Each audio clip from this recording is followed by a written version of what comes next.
This just changed my life. Who doesn't like fresh bread? Well, today we're making cheesy bread. Really quick and super easy.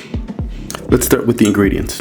This recipe is so easy that you probably don't even need the description to follow along, but let's just get started. You're gonna need water. Then you're gonna need some yeast. Then after the yeast, you're gonna need some flour, about 3 cups. And then from there, you're gonna have a teaspoon of salt. Now this part's optional, but I'm adding my favorite seasoning mix. It's butter garlic, why not? I'm adding 3 cheeses, but if you only got mozzarella or something like that at home, that's perfectly fine too.